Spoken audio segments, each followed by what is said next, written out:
Hello friends, welcome back to the YouTube channel dictation club. आज का dictation जो आनंद मासिक पत्रिका के 35वें डिक्टेशन की सीरीज़ चल रही है उसी का भाग है। इसके पहले वाले डिक्टेशंस अगर आपने नहीं किए हैं तो सबसे पहले जाकर उनको कर लीजिए, उसके बाद इसको करना है। इसी क्रम में क्योंकि 2024 में एसएससी में ग्रेड डी में जो डिक्टेशन बोला गया था वो इसी सीरीज़ से बोला गया था, तो उसी को ध्यान में रखते हुए यह सीरीज़ चलाई जा रही है। इसकी पीडीएफ अलग से चाहिए तो आप नीचे डिस्क्रिप्शन बॉक्स से टेलीग्राम चैनल ज्वाइन कर सकते हैं। और आपको हमारा डिक्टेशन पसंद आता है तो वीडियो को लाइक ज़रूर करिएगा और चैनल को सब्सक्राइब कर लीजिएगा ताकि भविष्य में आने वाले डिक्टेशन आपको मिलते रहें। तो ज़्यादा समय ना लेते हुए डिक्टेशन स्टार्ट करते हैं 5 सेकंड के बाद।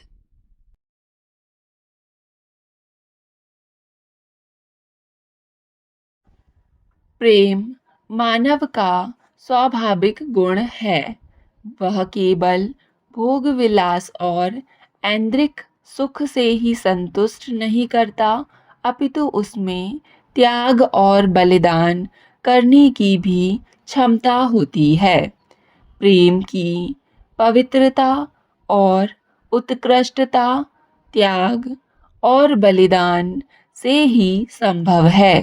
त्याग और बलिदान के अभाव में प्रेम वासना का रूप धारण कर लेता है।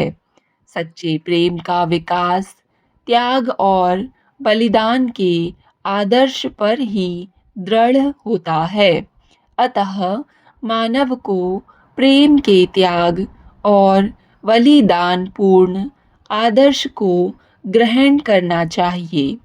सच्चे प्रेम का यही रूप स्थायी होता है। स्वाभिमान व्यक्ति का अनिवार्य गुण है जो अपने स्वाभिमान को बनाए रखता है। वह साहसी एवं पुरुषार्थी है तथा इस संसार में गौरव के साथ सिर उठाकर चलता है।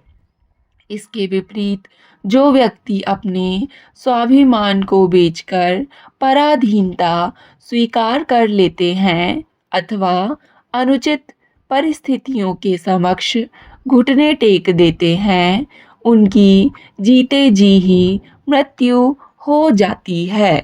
ऐसे व्यक्तियों को जीवित रहने की अपेक्षा मर जाना ही श्रेष्ठ होता है।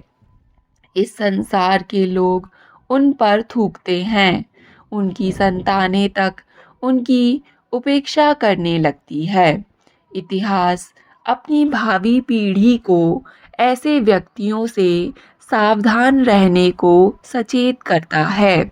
इसके अतिरिक्त जो व्यक्ति स्वाभिमान की रक्षा करते हुए मर जाते हैं, वे इतिहास में अमर हो जाते हैं। उसके मरने के बाद भी इतिहास उनके शौर्य का उल्लेख करता रहता है। इस संसार के आदर्शों को बनाए रखना बड़ा पुरुषार्थ का काम है। जो व्यक्ति आदर्शों का पालन करते हैं, उन्हें अनेक प्रकार के कष्टों को सहन करना पड़ता है। आदर्श की गरिमा को बनाए रखना, उसकी रक्षा करना तथा उसका निर्वाह करने में व्यक्ति को अनेक मानसिक एवं शारीरिक कष्टों का सामना करना पड़ता है। वह समाज और उसके कल्याण के लिए अपनी सत्ता को विस्मृत कर देता है। इतना ही नहीं, आदर्शों की रक्षा के लिए कभी कभी तो प्राणों की भी आहुति देनी पड़ती है। भारतीय इतिहास में महाराणा प्रताप, शिवाजी, महात्मा गांधी आदि ऐसे महापुरुषों के उदाहरण मिलते हैं जिन्होंने आदर्शों के निर्वाह में अनेकानेक कष्टों को ही सहन नहीं किया, अपितु अपने प्राणों को न्यौछावर कर दिया। महाराणा प्रताप ने अकबर के सामने सिर नहीं झुकाया, चाहे उन्हें जंगलों में भटकना पड़ा और घास की रोटी खानी पड़ी।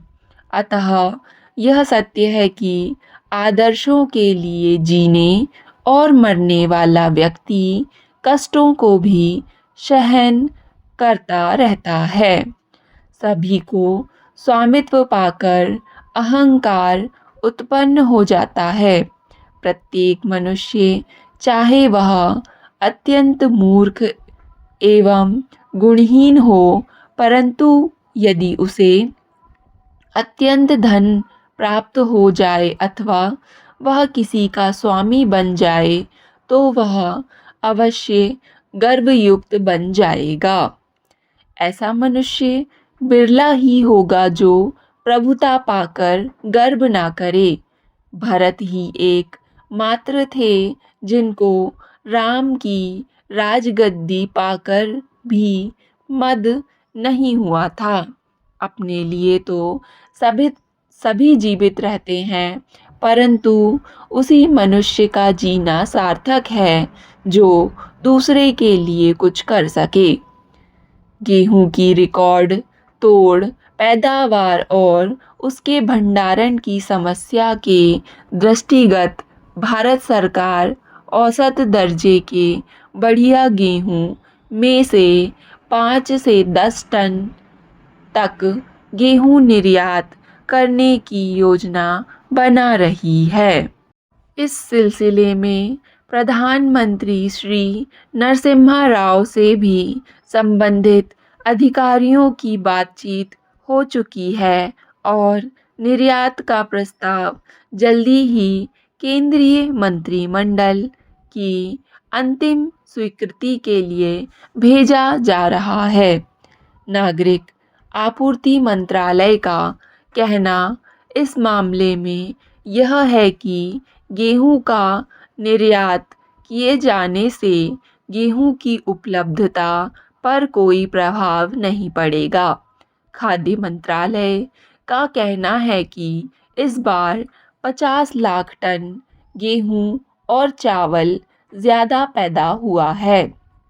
इस वर्ष 1 अप्रैल को गेहूं का सरकारी स्टॉक 70 लाख टन था, जबकि पिछले वर्ष इसी अवधि में यह स्टॉक केवल 20.74 लाख टन था। सरकारी सूत्रों के अनुसार गेहूं और चावल की पैदावार में बढ़ोतरी का यह रुझान अभी बने रहने की संभावना है। इन्हीं सब बातों को दृष्टिगत पिछले सप्ताह हुई एक सरकारी बैठक में यह सुझाव दिया गया था कि विदेशी मुद्रा अर्जित करने के लिए देश की आवश्यकताओं से अधिक गेहूं बाहर के देशों के हाथों बेच दिया जाए।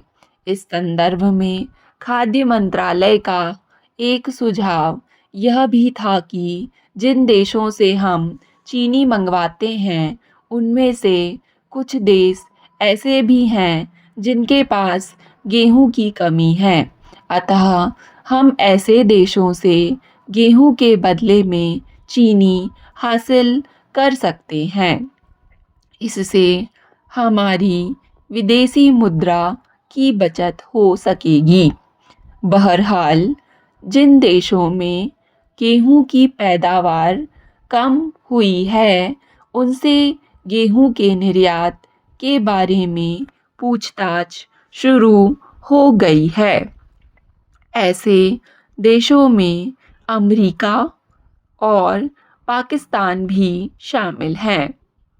यहाँ यह लिखना असंगत नहीं होगा कि जहाँ सरकार देश की आवश्यकता से अधिक गेहूं के निर्यात की बात अब सोच रही है, वहाँ बासमती चावल का निर्यात भारी मात्रा में पहले ही हो रहा है। हम इस सिलसिले में यह लिखना आवश्यक समझते हैं कि जब कुछ दिनों पहले यह खबर आई थी कि गेहूं की सरकारी खरीद के जो आंकड़े आ रहे हैं उनके अनुसार गेहूं की फसल इस बार संभवतः एक नया कीर्तिमान स्थापित करेगी। मगर इसके साथ ही एक खतरे की घंटी इस मामले में यह है कि इस गेहूं के भंडारण के लिए सरकार के पास समुचित स्थान नहीं है।